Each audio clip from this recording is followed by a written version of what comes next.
Hey guys, what is going on? This is Travis P11. I'd like to welcome you back to the channel. And unfortunately, the weather's not cooperating for me to get out to the range anytime soon, but we are going to start to take a look at a new AR-15 that we're going to be testing out on this channel here. What we have, well, it's comprised of many different components, but first of all, shout out to SS Pawn in Lexington, Nebraska. This AR-15 is part of Stan's private collection. He's the owner of SS Pawn and been a longtime supporter of the channel. And when he told me about this AR-15, I was pretty excited because it has some really nice components on it. It's got this cool skull theme going on to it. So let's just talk about what this AR-15 has for components, and then after that we're going to focus on just one main component because I'm thinking about getting away from Magpul furniture for the first time ever, and these little handguards have really got my attention. So first of all, up at the top we got a Leupold scope. It's a Leupold VXR Patrol, I believe. 1.25 to 4 power by 20 millimeter objective lens. It's got a Geisley mount for the optic on the top there. We are running an Aero Precision upper. Not sure about the manufacturer of the barrel. It's got kind of some fluting in it and stuff, and we'll do a little close-up of all the components here in a minute. It is, let's see, rifling is 1 in 8 twist, 223 wild chambering. That's got an infinite compensator on the end of it, which is pretty deadly, man. It's pretty sharp, literally. And it also has a Sharps lower, and I got to look up and see specifically what the theme of this lower is, but it's a machined skull lower, and it's got a Hogue overmolded grip. I can't tell you who the manufacturer is on the stock, so if anybody happens to know, feel free to chime in on that and let me know. You're going to see this in a series of videos. We're going to do some testing with it. We're going to take it out and shoot it. Let's go and take a look at this handguard because that's going to be the focus of today's video. All right, just give you a little bit of a close-up so you can see all the detail on this. So what this is a handguard that's made by a company called Unique ARs. The prices vary from $185 to $285.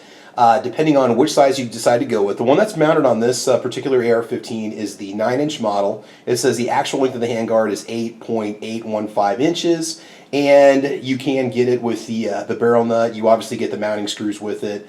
You know, there's a little bit of a back order going on right now, but it's pretty cool. There's different finishes you can choose from. You can get different Cerakoted colors. It's $35 if you want to add on for a custom Cerakoted color. It does take a little bit longer to get it if you go that route.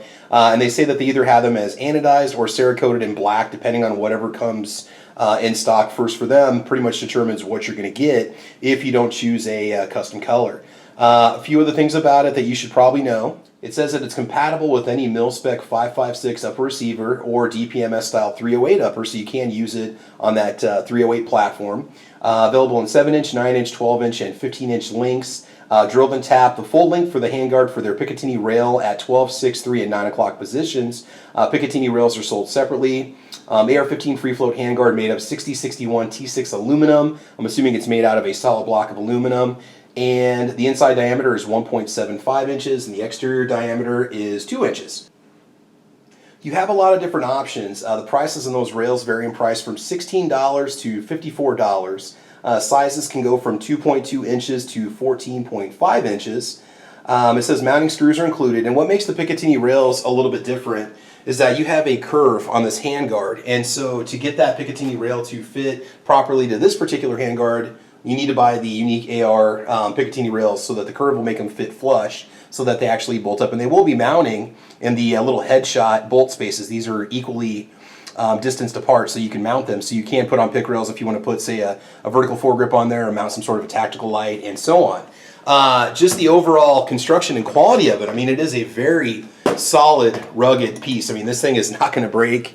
And the texture of it, let's go and hold it, just see what the texture feels like. Because, you know, is this going to be grippy? Is it going to slide out of your hands? Should you just maybe go with just a traditional quad rail? But again, the design itself is just absolutely awesome. So if you're into the whole Skull Punisher thing, you can kind of see the intricacies of it and how it's put together. You can see the fluted barrel underneath there. It is very, very cool. All right, let's just go ahead and see how it feels when you handle it. All right, so from an ergonomic standpoint, it's actually a very comfortable AR. This cushioning that you have on the buffer tube is very comfortable. Again, it's not a pistol buffer tube. It's a little bit different. You know, it's your standard carbine link stock here. The handguard itself, just resting in your hands, you can get a good grip on it. You can kind of grip around the top of the skulls with your fingers. Let's back up so you can see that. And I don't think it's going to go anywhere. I would probably maybe think about putting a vertical foregrip on or put something kind of cool on there, maybe get something red anodized and so on. But again, it's a very cool design. It does fit well in the hands, and it is comfortable to hold on to. Now, actual weight, if I didn't read it off to you yet, I can't tell you what the weight is because it depends on the size of the section, but I'd say it's pretty comparable to like a traditional quad rail, probably going to weigh a little bit less. But the fact you can get the pick rails on here really definitely expands on that accessibility if you want to add any kind of accessories to it. So yeah, overall in the hands, I can't wait to shoot it, just waiting for the weather to improve. Now, I've never actually done an AR build where I've had to swap out the handguard like this, where you use the barrel nut and the screws and so on. Everything I've ever got has come that way from the factory, or I've just simply used the Magpul furniture. But there's something about these custom-made handguards that is just so cool when you really get a look at it. And I know for some people maybe the whole Punisher thing is a bit overdone, but it is a really cool theme when you carry it all the way across. Yeah, I like that. So I might be looking into something like this. I do kind of like the craftsmanship that goes into it and the overall look and feel. The way that it goes together with the overall theme. Again, pretty menacing compensator that we have there on the end. That is very awesome. We'll get more to the internals on this AR-15 in future videos, and I'll do one featuring the lower, and then eventually, when it's not doing this outside and it's above freezing and not kind of dangerous to travel, we'll get out to the range and do some shooting and actually test fire and see how it runs. I'm really excited to test it out. Looks like it's going to be a pretty cool build, and it should be fun to test out. So shout out to Stan out there at SS Pond for loaning this to me. I do appreciate it. We're going to take this one out there and kind of run it through its paces and see how well it runs. It looks like it's going to be a lot of fun.